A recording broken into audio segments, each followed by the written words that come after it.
The meaning that we assign to our lives will dictate whether we have a joyful life or a life full of suffering and every emotion in between there.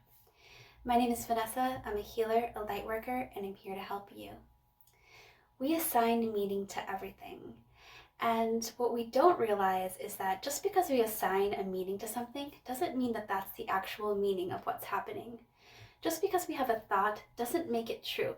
And we actually have a lot of control over our thoughts, our beliefs, and the meanings that we assign to things, and even the option to not assign meaning to things and start living a life of more just being instead of making everything mean something and assigning names and labels to everything.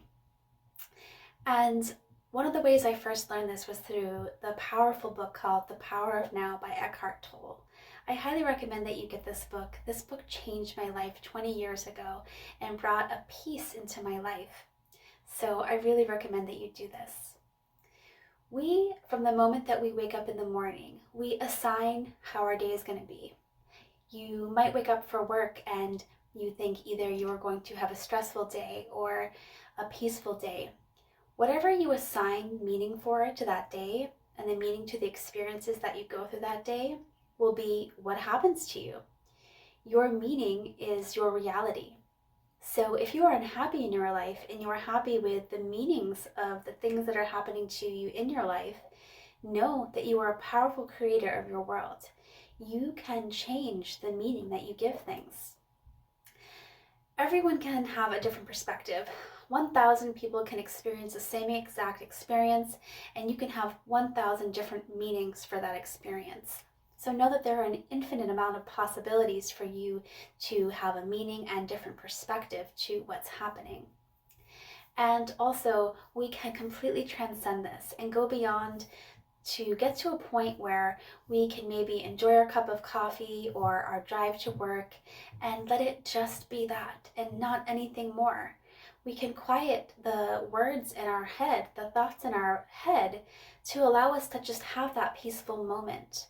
And we can do that by starting to bring awareness into the fact that we are not those thoughts. We are the observer of those thoughts. Have you ever noticed when you have really intrusive thoughts or thoughts that you're like, wow, where did that come from? Those thoughts are not you. This is your ego, and you are the observer of the ego. And your ego is desperately trying to protect you. So there's a misconception that our brains have that if we focus on the negative things or the negative possibilities that may happen, that we are somehow protecting ourselves. But this couldn't be further from the truth. In fact, the more we focus on negative thoughts or worrying events that may happen in the future, the more we bring and direct these worrisome events into our lives. So we actually want to do the opposite and focus on the beautiful parts of our life or the possibility of all the beautiful things that could happen in our life. And each day we have this choice. From the moment our eyes open, we have the choice to redirect any thoughts that we don't want to be happening. We have the choice to focus on the beauty in that moment or the negativity in that moment. And each moment is full of both. And we can actually begin, like a muscle, any other muscle that we train, to train our brain. Train it to focus on the good instead of the bad. Focus to quiet our thoughts and to allow ourselves to just be without everything having to mean something. And in fact, the meanings that you have about yourself, a lot of the beliefs that you have about yourself are not true at all. As you go through your childhood and through your early years of school and even beyond into your adult relationships, you may have heard people say to you, you are fill in the blank. And there are most often, parts of us who believe these things to be true, especially if more than one person or enough people tell us that we are fill in the blank. But the truth is that no one can decide who you are but you. You do not have to own the meanings that others have assigned to you. You can be anything you want to be. And you are in fact not what others say. You are deep and vast like a universe, and no one, especially people in your school and things like that, could possibly really know who you are better than you. So examine these meanings that you have in your life about yourself, about your life, about the tasks that you do in your daily life and what they mean. and decide, one, which meanings you want to let go, which are completely not true and not serving you and actually bringing you harm and limiting your joy and your enjoyment out of life, and get rid of these meanings. And then we can also consciously make an effort to stop making things mean anything at all. I have been making such a great effort in this. And for example, I woke up the other day, there was a big snowstorm and I was unable to get out of my driveway. And I went over the facts in my head. It was too far to walk to work. I wasn't able to do that. And I wasn't able to shovel.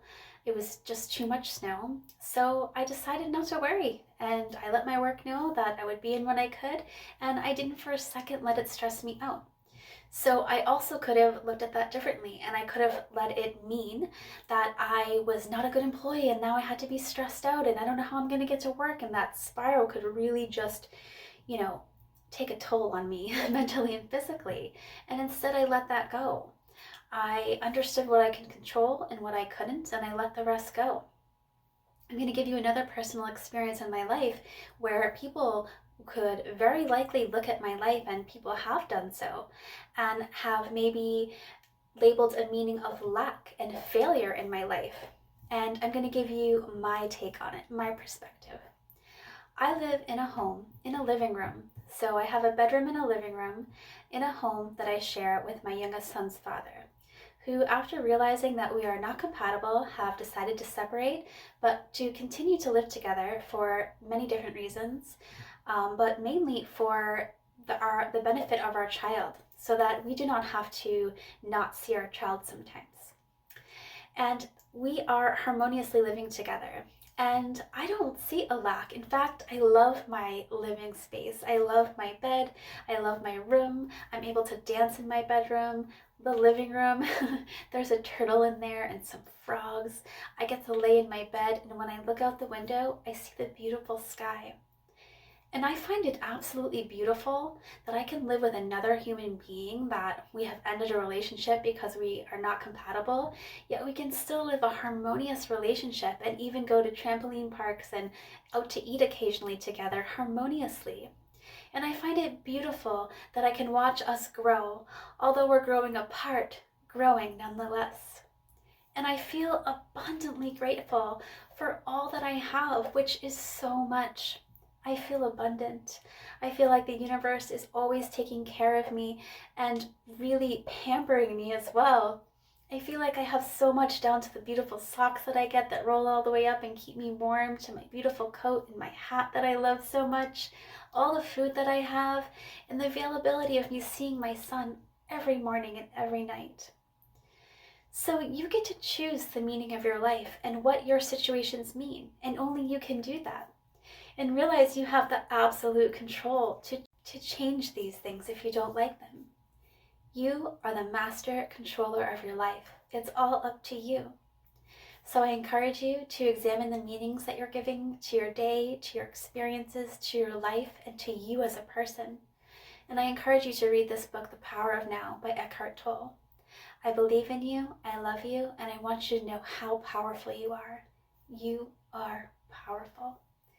If you haven't done so already, please subscribe and hit the bell. Thank you so much.